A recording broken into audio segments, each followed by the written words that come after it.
George. Fellas, let me share with you why I'm here. For the last 30 years, I spent 30 hours a week volunteering, working with young people, mostly young men like you. In the course of that time, I've been privileged to win 22 national championships, probably about a dozen medals, probably close to 100 guys, All-Americans, Heisman Trophy, every award you can imagine. Some of my guys have done really well, some guys have not done well. A couple of you know my story I've told before. One young man was considered to be the #1 pick in the draft, NFL draft. He slid to 9th. Sure Hall of Famer. If he'd been the #1 pick, and I worked with a guy who was #1, where I was working with the pro team named Keyshawn Johnson. Keyshawn Johnson signed for $20 million. That's a long time back. His first night. Didn't do so well in the pros. Did okay. But my young man should have been in the Hall of Fame. Probably would have made $100 million, $200 million. Instead, he wound up in jail and last year hung himself. Probably one of the best players for the Patriots, a guy named Hernandez. Same thing happened, went to jail, hung himself. I got a guy who wouldn't listen to me. On Wednesday, we were talking to him. On Saturday night, he doesn't do what I told him to do, and he's wrestling with a couple of cops, and they put a bullet in his spine. He was paralyzed. Now he's dead. I can give you story after story after story of people who have been probably the best maybe ever at their position. 30 on 30's doing story this year on some of the national championship teams I've worked with. My message to you is I don't want to see you guys happen to you. Most of you don't know me. I work with young people. I don't want to see your life end up the way I've seen some. How many of you in here, you got 50 more years to work? How many of you want to make $50 million a lifetime? Raise your hands. Money motivates you? How about how many want to only make $5 million? Do you make $5 million or $50 million?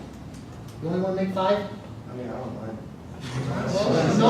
No, you got a point there. The lifestyle that you want to live. How many, you want to win medals? You want to do the best? Well, guys, the key to all of that is, coach, how big is the mental part of this game? Big. Some people say it's 80% at this level, correct? 80%, maybe 90%. And I always do my other part here. Raise your hand as high as you can, everybody. Now raise it a little higher. Whoa, thank you. But what happened? I said raise it as high as you can. You've been here before. Yeah. I said raise it higher, and all of you said, that's the difference of winning a national championship, a gold medal. So I see this guy named Jordan Burrow. He's a freshman. This coach who I was with him when he won a couple of national championships in wrestling. This kid's going to be pretty good. So I put him on a program. Anybody in this room wants to get on that program, I'm happy to share that with you. I have mental tapes, 6 mental tapes. Relaxation, instant relaxation, in the middle of the match or whatever. How to stop worrying about things. How to visualize, get prepared. Self-hypnosis before a match. Sleep, how to sleep the night before during the week. Now, Jordan goes and wins the gold medal in 12.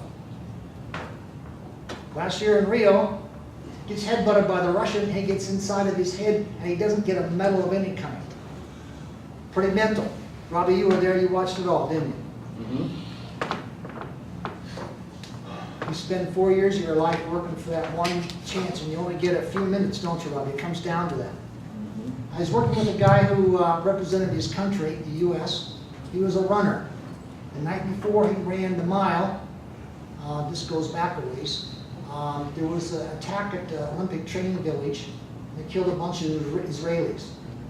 He said he had to run the next day. Nobody wanted to participate. They all wanted to go home.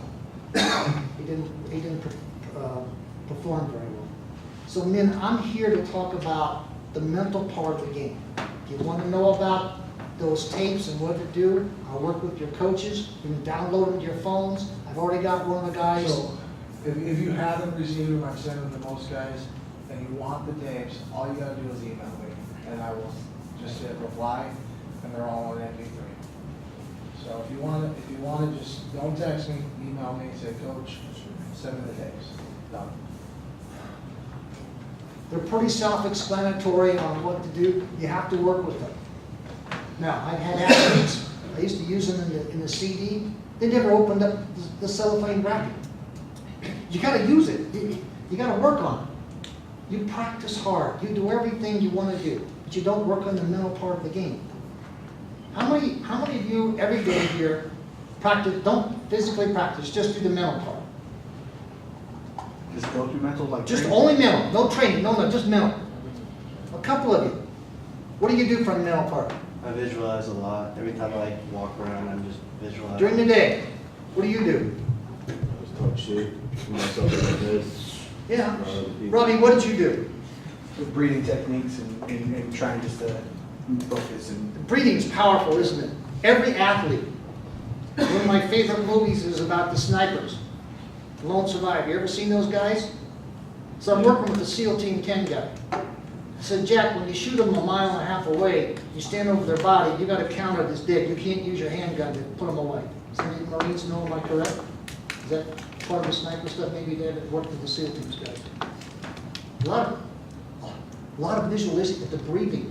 It's like, so the breathing will help you a lot, right, Robbie? In between, before. Some of you get too jacked up. And a perfect example, so I have a guy who was just making $3 million a year kicking for the Giants until recently. His heart rate was 50 when I got him out of bed. We go to chapel at 60. We go to breakfast at 70. Gets in my car, we go to the stadium, it's 80. Gets to the stadium, gets dressed, it's 90. Goes out in the field, it's 100. During the game, it's 120. Goes out to kick a winning field goal against Colorado, 45 yards, it's 140. Your heart rate right now is probably 50, 55. You go to a match, you go to Olympics, whatever, it's 110. So you're never practicing at the level that you get up. You see where I'm going with this? So you gotta have yourself, you gotta know your body really well. That's where that will help. That's the mental. Now, I'm here to talk about a handout everybody has in front of them. Robbie, where are you going to be in 10 years? If I can use you because I know you what better. Where are you going to be in 10 years? That's a great question. I would hope coaching the Olympics. Okay, so I've known Robbie a little bit. I like him a lot. He's a good man. He's put a lot of time here.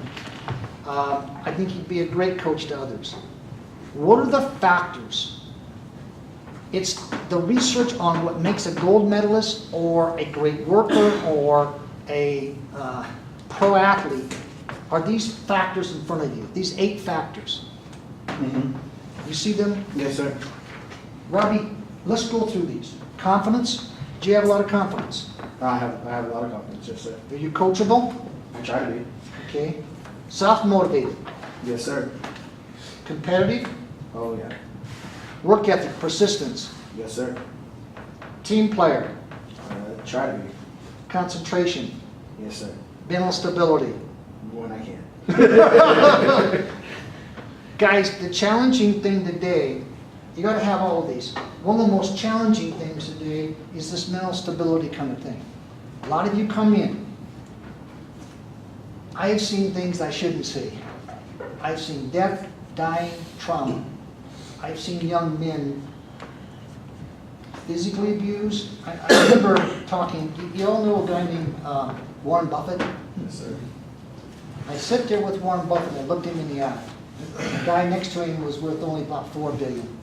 And another guy's worth about $1 billion. And I'm working with my athletes. We had what was considered maybe one of the best athletes ever. And I looked at them and I said, gentlemen, I was prepared for my young men to be physically abused. I was even prepared for them to be emotionally abused. I was not prepared for them to be sexually abused. At 12 years of age, this young man was kicked out of the house. His boyfriend is with his mom. I saw him leave practice one day because she got beat up by a boyfriend. I saw him tormented over and over to the point where he wound up in jail and killed himself. You guys have been through some stuff. And some of you have been traumatized. And that's going on. The other part, genetics, depression, anxiety. You've seen some of this stuff. We got issues with drug and alcohols. And I want to talk about some of these things because those are the things that are going to keep you from performing and doing well. So Robbie, I got a good example. I got a young man who was highly touted in high school. All right? A stud. Played college ball, pro ball. Today, he's doing okay. He's making $60,000 a year. Not too bad. Got another guy. Nobody wanted the guy. Small town. But he had all these characteristics. Every one of them. He's making $600,000 today. You see where I'm coming from, Robbie, with all this? Yes, sir. You have these qualities, gentlemen. These are the kind of qualities that are going to get you a job. They're going to make you successful. You're going to be as good as you're going to get every ounce out of you. Some of you are more gifted than others. But I've had guys that weren't as gifted physically perform really well. So I had College Player of the Year a couple years back. A guy named Doug McDermott from Creighton, Nebraska. Worked with him. Broke all the records. Got 14 awards. Every award possible. Player of the Year, 3-time All-American. Was not a great physically athletic guy. Plays for the Thunder now for the Bulls. 11th pick of the draft. But he had these down big time. So Robbie, as we look at those, are we deficient in any of those areas with our team? I could ask our guys here, but we have different teams. We have Marines. How many Marines? Raise your hands, Marines. Okay, a lot of Marines. How many Army? Okay, and then we have young guys here. How many, what are those? We have Cadets. Cadets. And then Minnesota Storm. Minnesota Storm, how many Storm? Okay, and then OTC. OTC. And then we have Finger Lakes Wrestling Club. Finger Lakes. And then how many guys from Northern Michigan? Serbians. How many Serbians do we have in here? One honorary one. We're a little underrepresented with our northern group at this camp, but most of those guys are younger. We have one. Yeah, we have one. Let's hold them strong. Coach with the Marines, these are automatically almost built in, would you say? Yes. A lot of those kind, and then you hold them accountable for these sorts of things. They hold themselves They accountable. hold themselves accountable. So fellas, what I'm getting at is, if you want to do well in life, 10 years from now, Robbie, 20 years, by the way, it's not only how much you make, it's how long you live, how happy you are. I treated 10,000 patients. I've seen a lot of death and dying and trauma that I shouldn't see. I have nightmares about some of these things.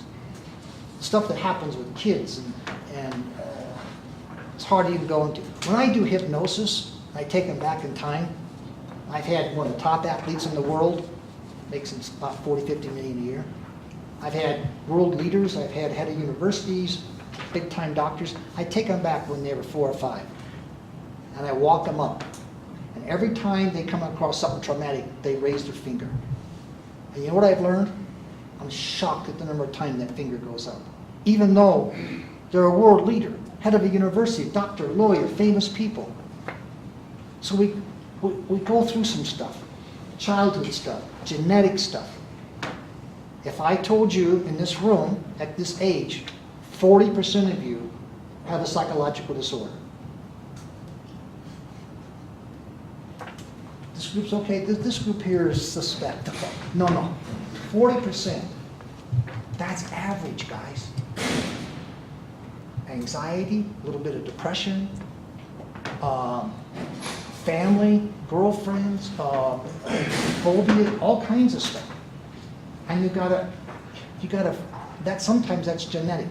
And you gotta get some help. Those tapes that you will pick up if you want them, will not only help you be a good athlete, but I also developed them for my clients, my patients. Does that make sense? So I have a hard clinical therapy session seeing a lot of patients, 50 patients a week for many years. Those will help you. So that gets in the way of the mental game. This last one here, mental stability. Let's turn it over then. Let's look at the other side. This is the research I've looked at in terms of rejections. Addictions. Robbie, have we had issues here with that a little bit? Mm-hmm. Thank you for being honest. Yeah, we definitely have. Here's something that's interesting. Tell me if I'm wrong in how I read this. You don't have the same kind of issue in the Marines, do we? On addictions. Because it's, do we? Zero tolerance. Zero tolerance, exactly. Now afterwards, I've treated a lot of guys because post-traumatic stress disorder, depression, injuries, head trauma. I had a SEAL team guy. We all were totally impressed with this guy, but he had been blown up twice, injured, had it all, depression, PTSD, injuries, etc. But he was an inspiration because he worked so hard. He's one of our pit guys. I work with the NASCAR teams, and these guys are making $150,000 a year. By the way, as Coach knows, we're always looking, when your career's over and you're done, if you want to come try out for Pitts cars, pays about $150,000 a year, so just let me know. But Robbie, we've had some addiction issues. One of the problems that happens with this, I've seen with some of our guys, maybe the military's less, but some of the problems is you have to sacrifice. So I've been doing the wrestling for close to 40 years. You guys are tough. On the scale of the toughness, you wouldn't believe who I thought was the toughest. You ready for the most toughest athlete I ever had? Ballerina. People stand on your toes for 4 hours a day. You know who was next? Little jockeys. You try to wish, you're 108 pounds and you got this big horse. But wrestlers, third. Hockey players, down the line. Football is way down the line. Pretty tough. But what we do is we sacrifice, Robbie. We sacrifice, we have to watch our weight and train, and then when we're done, we go party. In every sport, we got issues. My hockey guys, they drink. One time I had a retreat. I said, guys, I want to make a rule here. Let's not drink for the whole year. Nobody said anything. They were quiet. All the coaches looked down. Guy in the back room, Canadian, stood up. His nickname was Rennie. He goes, Doc. This is Canada. I'm from Canada. You play the game, you go to the bar, you have a drink, get in a fight, and if you're lucky, the girl goes home with you. That's hockey. Okay. What do we have in basketball? Pot. What do we have in football? Steroids. What do we have with wrestlers? Everything. The whole world out there. Everything. The whole world out there. So, Robbie, what can we, am I correct, though, if we sacrifice, then we kind of get done, we go party, big time. Yeah, we purge. We purge, yes. Or sometimes we don't even have to wait for it. No. And the problem we have here, to a certain extent, we have an individual sport in a group setting. You understand what I'm saying, Robbie? Yeah. So sometimes I don't care about the team. I'm going to take care of me. I have a lot of my doctors, they're all burnt out. Medicine's tough. Your wife's an anesthesiologist. As they get older, they're like, you know what, Jack, I'm going to make as much money as I can, as fast as I can, as long as I can, and I'm getting out, I don't give a damn about anybody. Those are the people that get in trouble. The people who live that way and believe that way. If you become selfish and you care only about yourself, and it's been bred into you a little bit, don't pay attention to that coach. Don't worry about those other players. You just go do what you got to do. You're 14, you're 15. That's what you're told sometimes, right? Don't care about those guys. But if you've got a guy pushing you, that makes a difference. So we got to deal with this addictions. Am I correct? And because, guys, a third of you can have alcohol problems when you get done. You're self-medicating. If 40% of you have psychological issues, you know what happens? You don't want to come see me sometimes. You don't want to go get psychological help. You want to medicate. You know how you medicate? I drink, smoke pot, do drugs, and then you wonder at 50 why you're suicidal, your body's bad and your heart's bad and you need a transplant or something. It's ugly. So we got to deal with addiction. Have we had guys arrested, Robbie? Yes, sir. What's that about? I think the first one. So, yeah. Being honest. So, Robbie, I go sign up. Anybody from Canada here? So I go to Canada to go fishing. I like to go fishing. So I'm filling out stuff. I had a guy next to me who couldn't get in the country because he had a DUI. Yeah. I had my son try to get in the National Security Agency for just a summer internship, and he had to take a lie detector test. And he said, I flunked the first one. Well, why'd you flunk?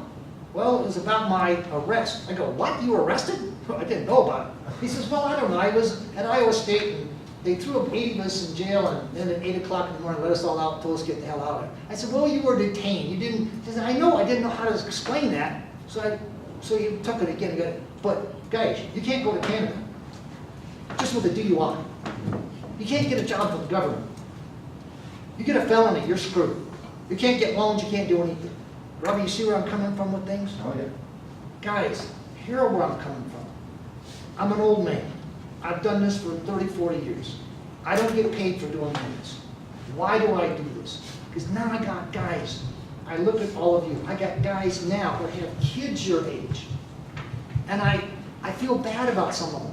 They're not making this much money. Some of them are dead because they didn't listen to me. When you get older, you don't care about those 22 championships. I got 30 rings at home. 30. I got trophies, rings. I don't wear any. It's about the relationships, that you care about the people you work with. I don't want to see this stuff happen to you. And if we don't deal with it here, who's going to deal with it? We're just going to pass it on? And Matt could say, well, you got a problem, Robbie, I don't care about that. You get it, just go wrestle for me. Go in and get the hell out of here when you're done. I got a guy in the back of the room who's the same way as me.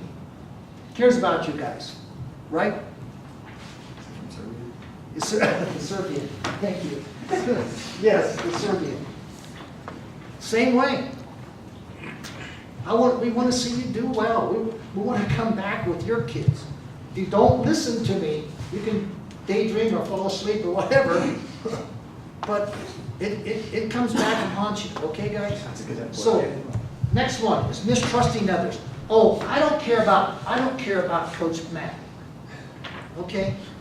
I don't care about any of the other coaches. I'm just going to listen to me or what I'm going to do. I don't trust them. Has trust been a big issue at times everywhere? No, for sure. And that's because sometimes you've experienced things where you couldn't trust people. But you got to deal with it. You deal with it up front. How are you going to, Robbie, so you're going to be coaching maybe, but that's a business too. Oh, yeah. And you're going to have to work with people. You have to manage people. You're going to have to learn to be halfway. All of you in this room, if there's one thing you got to better learn, and make sure you learn it right now, you're all going to have to be psychologists. Because if you don't have people skills, if you don't know how to analyze people and get along with them, you're not going to go very far. Because the people who get paid the most are the people who manage other people. And if you don't know how to manage them, you're not going to make it very far.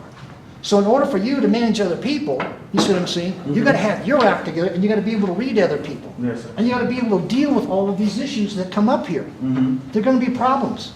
So 28% of the population has a mental illness. That's 1 out of 4. Mm-hmm. 1 out of, and for your athletes that you're going to be dealing with, 1 out of 3 at least are going to have issues. Mm-hmm. So not only you're trying to coach them, you're trying to help them in their personal life. Is that making sense? And here's the other thing. You young guys, you 17, 18-year-olds in this group here, you know what happens? You come in, your brain's a certain way. You know what happens at 22? So I have a guy who came in. He was a really talented kid at 17. At 18, he almost kills somebody, goes to jail, wound up getting paralyzed. Come to find out at 22, he's schizophrenic. Your brain develops. It changes. You understand what I'm saying? And sometimes you can't help it. It's genetic. If your mom or dad or grandpa or grandma had drinking problems, or had depression, or had anxiety or panic attacks, or phobias or whatever, sometimes you can inherit that. Reach out and let somebody help, because it's like trying to wrestle with 40 pounds on your back. It don't work. It don't work. Immaturity, we have some of that sometimes coming in. Yes. Robbie's laughing. When you look at these young kids, what do you see, Robbie? What do you see with these cadets? Some immaturity. And that's, you would expect some of that. They're 17, 18 years of age. But guys, here's the deal. You come in here, who are you going against? Age doesn't matter much, does it? It's weight, right? So I just got back yesterday. I got the number one draft pick probably in the country, a quarterback at Wyoming. He's got 200 days before he gets drafted. So my point to him is say, well, if you do what I tell you to do, you're going to make $50,000 a day over the next 200 days. What? Yep. Or you can make $5,000 a day. Because if he does everything right over the next 200 days, he'll wind up making $5 million in his career. If he does everything I think he should do, he can make $200 million. Does that make sense? Because he'll be a first-round draft pick, he'll sign for $20 million, and he'll be $20 million a year, and he plays 10 years. Or, and you know what they're going to do? I've already been there. They grill the hell out of me. So I got this best athlete in the country. The team, the Panthers, fly in on a jet. They sat in front of me. I had the coach, the assistant coach, the position coach, an ex-FBI guy, and an investigator. They said, tell us about your guy. Whoa. So Robbie, they're going to, in 5 or 10 years, they could come and say, we want to hire Robbie to work with this program. Tell me about his character. Tell me about his background. Has he ever been arrested? They're going to run everything on you. And if they're going to pay a lot of money for you, if you want to come work on our pit crews for $150,000 a year, that ain't, but the pros are paying a lot of money. They go back and find out what you did in the 8th grade. They want to know how you treat people. Do you mistreat the equipment manager? Are you polite to people? I can see in your eyes, you've never done that. You are disciplined and hardcore. And that's why you're going to be a hell of a leader. It's not going to stop because you're going to have a 20, 30-year career. I can see it in your eyes. Did I read your personality a little bit? Guys, I've done this for a long time. So, personality disorder, we see a lot of that. You know what that is, Robbie? Personality disorder? Mm-hmm. You've seen the guys, I call them kind of con artists, right? Right. That's hard to change. Because you know what? You've been lying and cheating and getting by, and no one ever calls you on it. Because you know why? Your coaches don't want to call you on it. They just want to coach. They don't want to confront you. They don't want to deal with that. So you get here now. We got to have our coaches deal with it. Mental case, learning problem. And some of you in this room, some of my wrestlers, that's okay. Some of you may have learning disabilities. I worked with one guy. He's dyslexic, but he was a 6-time All-Pro, so he made a lot of money in his life. You may have trouble versing words. You may have learning disabilities. You may have hyperactivity, attention deficit disorder. Those are okay. We can work with those. There are certain medications that we can use that are okay by the Olympics if you do it right and under medical control, etc. But that's where you got to work with it. And that's where you're discovering this. You guys don't even know what's going on with your body right now for a while. It evolves. Okay? So, my point is, if you want to win a medal, if you want to have a great career, do those first page of the athletic performance, those 8 things. If you want to have a short career, wind up in jail like some of my guys, or not succeed, you have these problems here. Does everybody understand where I'm coming from? Yeah, yes, sir. Coaches? Any questions so far? Comments, questions? I think good. Let me ask you, Mr. Miller, what do you think about this? Am I on the right track here? I believe so. This is pretty much spelled out in words, sort of some of the stuff that we try to instill, not just as athletes, but in the Marine Corps in general. And you know, for those of you who aren't very familiar with the military, we pride ourselves on being the premier fighting force in not just the United States, but in the world. So a big part of that is like teamwork and having the confidence in that, and being able to learn, and these things all fall right in line with that. And these are the kinds of issues that aren't welcome in our type of organization. In the Marines, tell me if I'm right, Coach, and any of you guys, these are the behaviors that push guys out. Absolutely. And they're not there very long. And all the military. Army guys too? Yep. Okay, so for you younger guys or OTC guy or cadet guys, why should we put up with that behavior when the Army or Marine won't? Because they got a lot more structure. They're self-selecting, coming. You don't even select guys with those issues for the most part. Although you'll run into a few, right? You know, because they join. But that's the way we got, so what I'm getting at here, okay, is we need to look at a system and a program. And I'd like to share a program with you on how we get at this. Okay, everybody? Yes, One thing I want to add to that real quick. yes. If you have one of these 10 items on the rejection profiles, it doesn't mean that you can't change that. And the Marine Corps is a huge believer in that, is that if we bring you in and we haven't identified that, or you develop something like this while you're in, you can change that and you can make things better if you make an effort and you go out and you seek the help like he's talking about. There are ways to fix that and then be successful and maintain all of these athletic performance factors. So if you identify that you have one of these, limiting factors, there are ways to help and fix that and to be successful moving forward. I just wanted to throw that Thank out you, there. that's a great point. So, really, that's kind of the reason for the meeting today. If you have some of these things, we've got to get you some help. But some of you don't want to talk about it. You hide it, or you're proud, or you're stubborn. Don't do that. And if you're afraid to go see somebody because you think it's going to affect, how they look at you, or you're going to get selected, or where you're at, it's going to hold you back. So don't hide it. Does that make sense? Get the help. And by the way, you ask for help, I will tell you, older guys, they love helping. Interview as many people as you can who are successful. Always have a mentor in your life. And that's what I want to talk about today, is a mentor program, a unity program. Woman, how has have these things been something that's plagued us a little bit? Some of these negative things here? Well,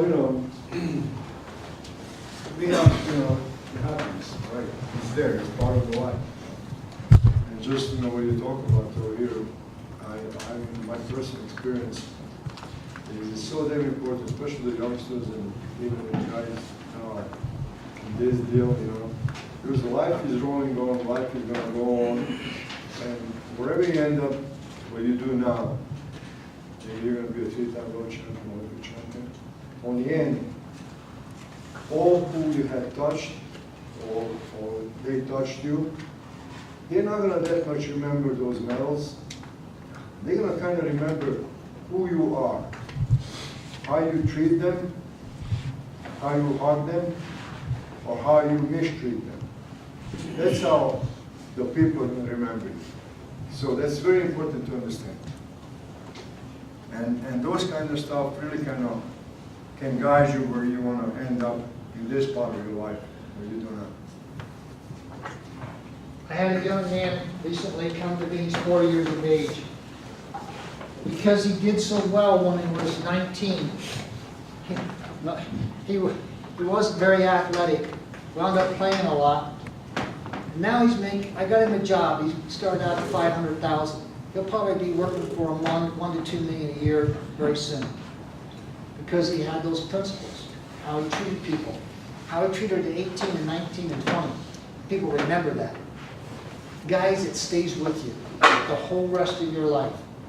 Your reputation stays with you.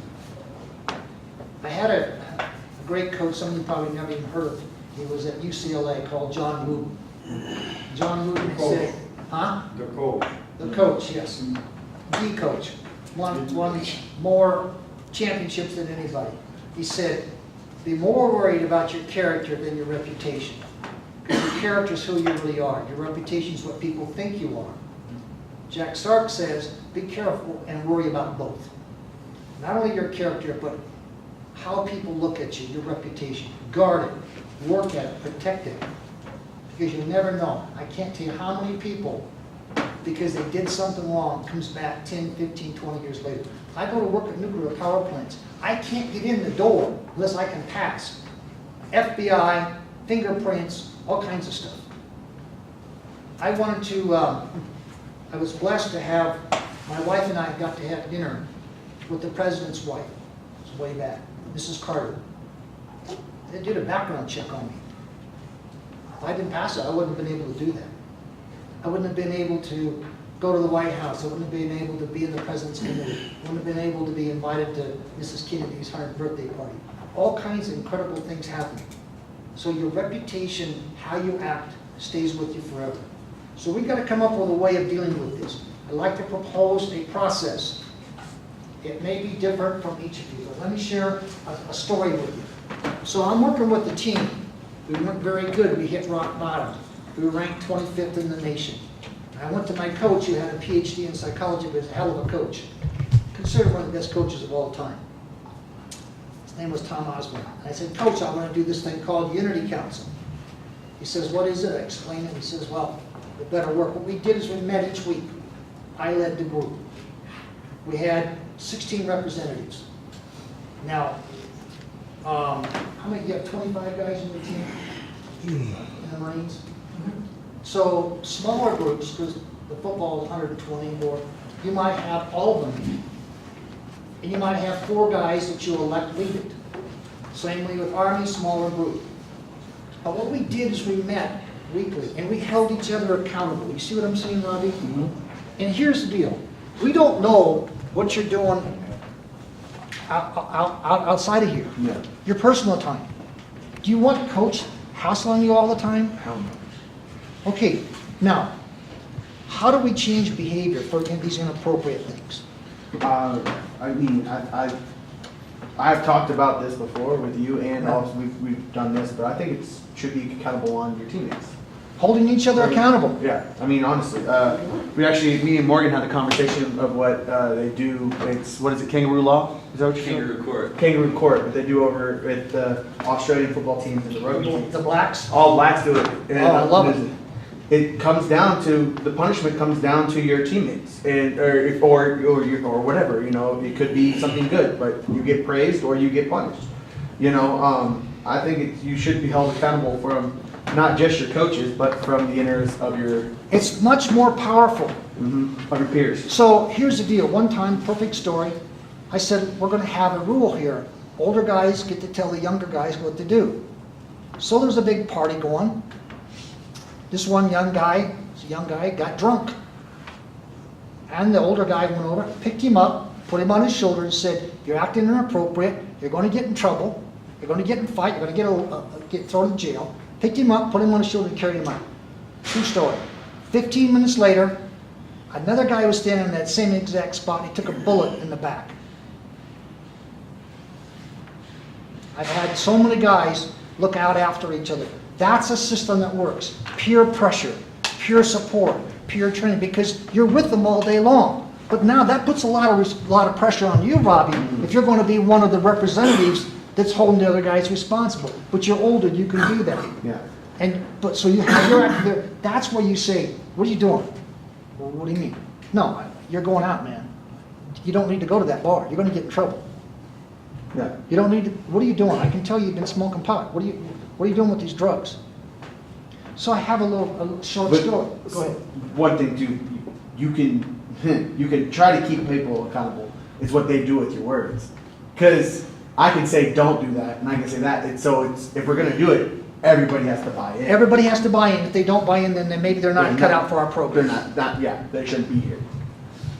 So I remember my mentor. If you're lucky enough to, in your life to have a mentor, what are the things a man needs in his life? A dream, what you want to do with your life. Olympian, you made it, you did it. Second, a love, someone to share your life with. You've been blessed. Third, I've seen it time and time again. The guys who hurt the most, who go through tough times, they didn't have a mentor. Their father wasn't there for them. He's missing. And I'm going to tell you something. There's nothing that gets me more pissed off in this world than guys who have kids and never take care of them. I've seen so much hurt, I can't even begin to explain it. My dad shows up after 15 years and wants to carry in the national championship trophy. Hasn't talked to me. Or my mom calls up and wants to know I'm about to get drafted, wants to know how I'm doing. I've seen that all. Okay? So I have my mentor. I says, hey, we just won this big award in medicine. We got a big grant. Let's go. The guy's going to stop and have a beer. He says, what are you doing? I'm going, what do you mean? He says, what are you doing? I said, I was just going to go with the guys. No, you're not. Get in my car. You're going home. It's 10 o'clock. You got kids. You're married. I'm thinking, damn, that's kind of hard because I don't go to bars. Fast forward 10 years later, I'm doing therapy. I got a guy sitting here and I got a wife sitting there. He says, honey, I got something to tell you. What's that? Well, you know, I travel, I was at a bar by myself, kind of feeling lonely. Some gal came over and hit on me, and well, I had an affair. This woman went ballistic. She went into a fetal position, cried and screamed uncontrollably. I thought she was having a seizure. Kicked over my lamp, the chair. I looked at that and I go, that's what my mentor was trying to tell me. That's what it does. See where I'm coming from?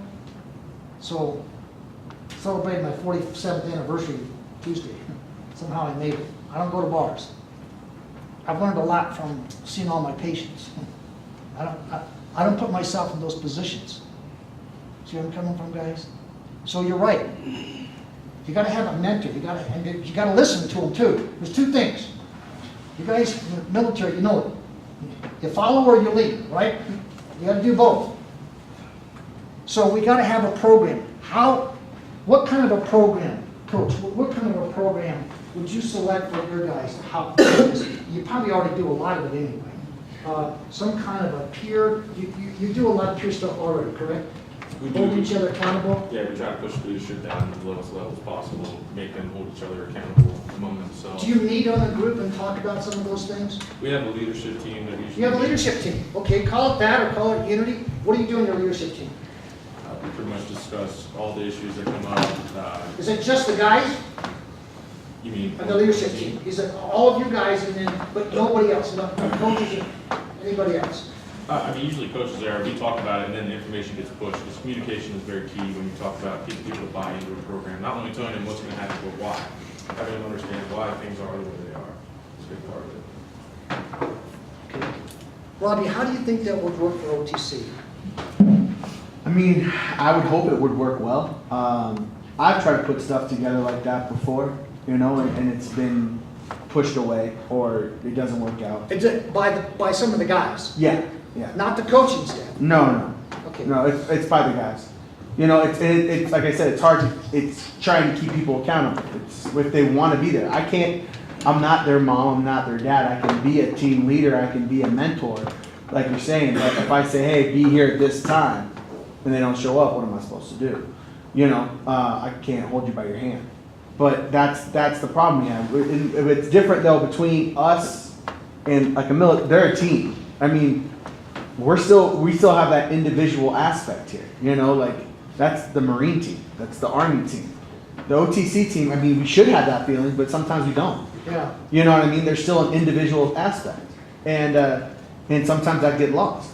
So, you know, it's just it's hard to. I would love for that to be here. I mean, it's what we need. There's one thing I wanted to accomplish. Yes, it's a need, and two, we all buy into it. Yeah. So we know it's a need, we buy into it. It's great though that we have an example of the military. It's already built in. I will tell you, if you want to change behavior, whether it's your own kids, you got any kids? How many you got? How old? 21, 12, and 9. Whoa. Is there any of them girls in there? One girl, How old? 12. Okay, she's just starting to be independent, huh? To a certain extent. My daughter walked in at 14. I said, hi, honey, how was your day? She says, I don't want to hear about it. I don't want to talk about it. Don't try that psychology crap with me. And by the way, I read your book and slammed the door. I'm like, I just said hi. Sometimes it's hard, self-esteem. 4 things. And you do it every day in the military. We have structure. You have a lot of structure, don't you? We don't have as much structure at times. Mm-hmm. 2, we have rules. We have some rules, but not everybody follows them, Robin. No. 3, we're consistent, correct? And 4, we reinforce positive behavior with stripes. Now you think about those 4 things. I have structure, I have rules, I'm consistent, and I reward appropriate behavior. That's worked for 3,000-4,000 years. Every military's been built on that. Prisons, military, those, when it doesn't work, we're not consistent. If you have a coach that treats somebody a favoritism, they break a rule, the next guy breaks the same rule, and you don't do anything, the program falls apart. If you don't have rules to follow, you're not structured, and you don't reinforce appropriate behavior, and sometimes the people misbehave, they get by with it, so that changes. So those are the things we gotta build in. So, you guys are doing, and it's called a leadership team, we call that when you meet with the coach. Each one of you will adapt it for your own area. Does that make sense? With what we're doing? And same way, where's my Army guys? Do you guys have a leadership program or team? Yes. No? Yes? Yes. Do you meet on a regular basis? At least once a week. Yeah. Do you do it with your coaches in there or just you?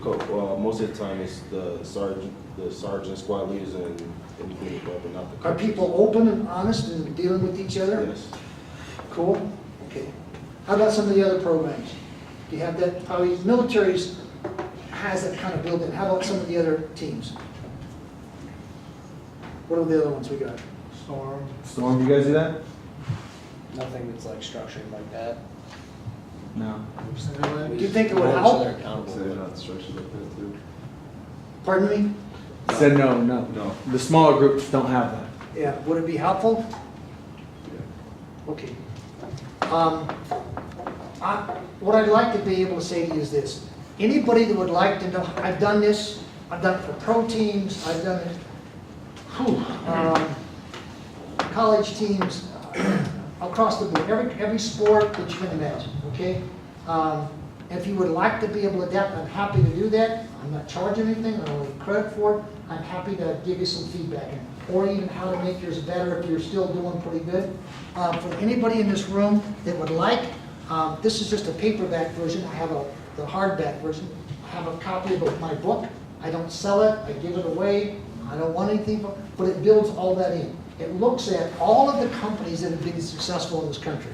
Apple, IBM, Warren Buffett. I'm on one of his boards in Omaha. What makes these people great? All the sports teams, from UCLA to the Lakers, the Bulls, 49ers, all the pro sports, college teams, etc. What made them great? What programs, what individual, some of these things that those handouts I gave you are in the book too. So if anybody wants a book to read it more in depth, we'll give it to you. Happy to consult to you on how to develop these programs. For those of you that don't have it, okay, the programs in OTC, let's talk about how we implement it. Robbie, you could be big for us here. You've been through the program, you looked up, you're older, you respect. We got to, and by the way, we got to do good in with these guys, because these guys are looking at me with their eyes a little bit glazed, because it's new to them, it's hard, it's new stuff. You guys understand where I'm coming from now? See, here's what you're living here, right? Yes, sir. Okay, how old are you? 17. What's the average age of people living here? Like 20, yeah, I assume. 24, 25? Not anymore. It's around like 18. Huh? It's dropping? It's dropped. It's dropped significantly. We're trying to get it to drop. I pull it up because I'm 30, but. Mike's 20. But you see, when you compete around the world, no one asks you what your age is, do they? They don't ask you if you're mature. They don't. But all of those things, the older guys have already got all that down. That's a big advantage going in. Something that's harder for you guys to learn. And by the way, if you learn this when you're young, Robbie, if this had been more, we've done more of this maybe 20 We years. actually used to have, with my team I used to come out here with, when I first moved out here, the team that was here, it was Brad Viren, Justin Reese, Oh, I know those guys. all those guys, Joe Warren, Lindsey Durlacher, Mike Ellsworth. I mean, I can name the whole list. We kept each other accountable, you know, and those guys were, and people would listen. That's the whole thing. They would buy in. When you don't have people buying in, it doesn't work. But that was a unit. That was a team that dominated not just the United States, they dominated the world. We won the world in 07. Yeah. You know, so it's like, I've seen it work. I mean, it does work. One of the techniques we use is hot seat. Hot seat's where you have the circle, you have a chair in the middle. And one of those guys that isn't following things sits in that hot seat. And that's where we hold them accountable. You're lying, you're out, you're breaking rules, you're not doing things right, it's hurting the team. And by the way, if one of your guys gets in trouble, doesn't that affect your budget? Does that affect your team? For sure. Aren't you called on the carpet? Yeah. Big time. I just gave a talk to all the athletic directors in the country. One program, Penn State, they just lost $300 million because one coach did one thing, very, very, very bad thing. They covered it up. I'm sure you hear this all the time. And it's a very good school. It's an excellent academic school. Really good people. Joe Paterno, the people were really, really neat people. We played against them. We knew them well, trained with them. But it just tore the team apart at school, am I right?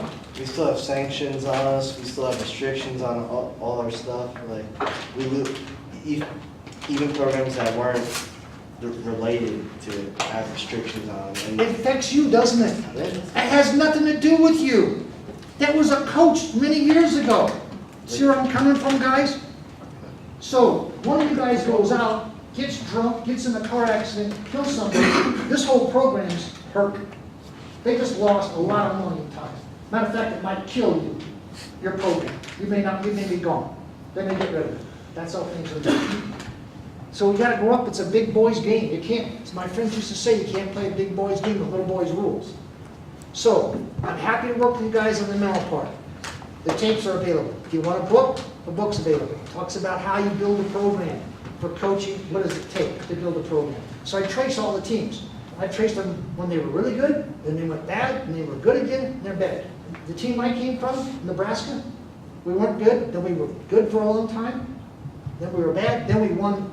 We're the most dominant team in the country, with a very small state, and then we have been worth a darn for the last 12, 15 years. What happened? There's certain ingredients, leadership, team unity, etc. Coach, comments? I don't have anything to add, I think everybody sees what we're talking about and agrees that we need to hold one another accountable if we want to raise our level, and we want to build a program that's going to, be one of the top programs in the world. Yeah. And I think that the character stuff matters first. Robbie, you said it best. You had it in 2007, didn't you? Oh, yeah. How things have changed the big part is how people have changed in 10 years. Am I Hell correct? yeah. Coming in, we're seeing different stuff. Maybe some of our guys aren't. They didn't grow up as mentally tough. Mhm. They didn't grow up with the rules. A lot of things are different. But it's, by the way, guys, stress factors in this country and the world are just growing like crazy. Mental illness in Europe is 36%. Alcoholism, maybe in your country, is that one of the biggest things? Huh? In my country? Yeah. No, well, when I traveled worldwide, they didn't have as much drug problems as they had alcohol. Or just fine economic conditions. So, Coach, do you have any comments? When we were talking at lunch, you had mentioned about if we were able to set up structures like that, having those athletes communicate with each other from every club. And I thought that would be valuable too. Well, here's two parts here. You've got 5 different military groups, right? You were talking about those 5? 5 different programs. 5 different programs. Military. 2 of them are military. Yeah, guys, the other part is, we want to do something for OTC, the cadets, but we got everybody in this room, we should do something too. I think sorry to interrupt. No. It's US. I think it's US. I tried that before too. Like, before I was talking to Sidoris and then John, me, and it was Jordan Holmes. And Andy was there. We didn't have a guy from Northern Michigan because there wasn't a guy there. But we wanted to do that, And it becomes, again, like being accountable. Like, all right, so when are we going to do it? We're going to do it when we see each other. We're going to call each other. We're going to talk about it. You know what I'm saying? Like, I've tried that. I've tried building that, without the coaches even knowing about it. Like, hey, let's do this. They want us to become a team. Let's become a team, So it's, and then we get one guy, one call, all 4 of us are there, and then, I was busy. Yep. And the next thing you know, it's just one guy trying to call all 4 people. Yeah, so Bryce said the same thing, it was part of that. Yeah. Like 3 of them call, and then you got 2 other guys who are just like, we have a scheduled time, but I accidentally scheduled something else. Yeah, something like that. you know, so it happened, I mean, Well, maybe the timing's, maybe it didn't work then, maybe the timing's yeah, it different can work now. now, but it's a great The idea. need is now, because it's gonna get more. Woman, you have a question, comment? I would like to ask you this question. So, when we talk about this, like, unity, teamwork, and everything else, so, what we experience is, sometimes, in our program, they have their program, we have their program. And generally, just like, we have, situations, when we have, very talented kids, very young ones, and then, down the line, and trying, to put themselves above the game, above the basic rules of engagement. And it's becoming a very dangerous thing. Yep. For the team, for the room, for the coaching, and, there is a certain gap, how far you can tolerate and try to bring it back. And usually, we deal with, stuff that people just go, thank you so much. No problem, wish you all the best. But, my question basically, in your opinion, how the team, with the coaches, what would be the best way to approach? I have my own kind of, experience in my life, and, I always say, as soon as you start putting yourself above the game, Yeah. you're done. Because we all are just a small part of the game. And if you don't raise that kind of stuff, don't still walking on those mats and coming down just like a regular students of the game, hungry, then we have issues, we have a problem. Well, what I have found when we set up those 4 principles of rules, structure, consistency, and reinforcement, and having these kind of programs, the unity program, leadership program, and what we do, guys that don't follow it, you're on weekly probation. You're out here for a week.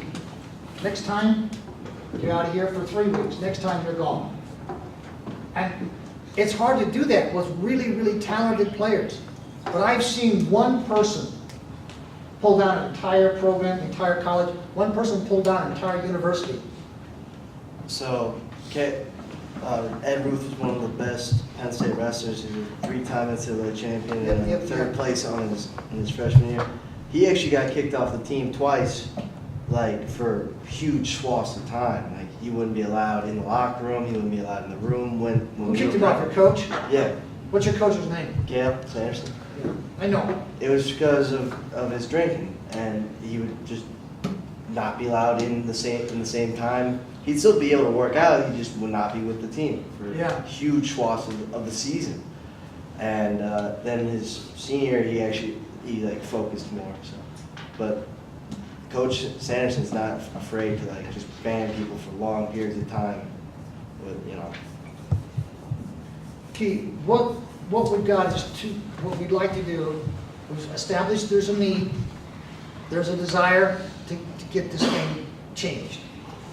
We have 2 things. We have OTC, well, each of you have a program including OTC, cadets, and then we have all of you together. It's time to look at back reviving that all together. So Robbie, would be willing to be involved? Oh, yeah. Would you be willing to be involved? Absolutely. And who else over here? Army, one of you two. You two guys. Well, I'm a slightly different thing. I'm part of the Army, but I still have to go to Penn State. Well, but that's a way to start, and then we'll select some others from here. Let's look at them. Yes. I'll do it. Okay, then you help us here too. So. I'm not here. I'm trained here. Okay, so we're going to start looking at ways of doing this and coordinating this. Okay. It would be huge for our program, guys. We have to have a budget. We have to have money. When you perform well, don't you get more money? Don't you get more money when you perform well? If we don't perform well, that's a team scoring. So if you guys, it all adds up. Your reputation, what you're doing, comes with you down the road. In the military, you get this big thing called a folder, don't you? That record stays with you a long time. Okay, any other comments, guys? We're gonna work on, we've got the problem with identified it, we know what the issues are. Always look at this, what's the problem, what's causing it, how do we solve it? We've identified the problem, some of these issues, what's causing it, background, how things are going in the world, such. We're gonna deal with it by having a group of all of us together, a unity kind of program, and then we're gonna have individual unity programs. Now we gotta set about going about doing this. The first year, it gets a little, it works pretty good, but I remember telling this to my coach over and over, and we had the most, I'm celebrating 30 on 30 is gonna have a big story on us on TV. Not only were we the best football team of all time, we were the fourth best sports team. The 27 Yankees, the 85 Bears, the Montreal Canadiens, and the 95 Husker team. We weren't the biggest state, we didn't have the best facilities, the budget, I can go on and on. We weren't even in the top 25 in recruiting. We beat every team by 36 points. But we had something so special called unity. Guys helping each guy. I don't have a guy come in and say, hey, I'm here to take your job, I'm here to beat you up. Guy said, that's good, little brother. Now, I got a question, yeah. Where you living, where you staying, you just got in town. I don't have a place, well, you can come stay with me. No, you didn't hear me. I'm gonna come beat you up, I'm gonna take your job. Yeah, fine, that's good. Looking out after. Had one guy got in trouble for drugs. One of the players in the team made a visit to us and I said, listen, you will get your ass out of this hospital, you will get back on the team next year, you're gonna help us win the championship. Sure enough, he did. Changed his whole life. That's what support systems are. Robbie? Yeah, never mind, you kind of went with it. Okay, so we're gonna do all this. We don't know how it's gonna evolve exactly, but we got the structure down. We got support and buy-in from all the coaches and staff. We'll identify them. We'll get back to you. If you want a copy of the book, we'll have those for you. If you want to get some tapes to help you on the mental part of the game, that's available for you too. Anything else? If not, thank you guys for coming. Thank you for participating. Thank you very much.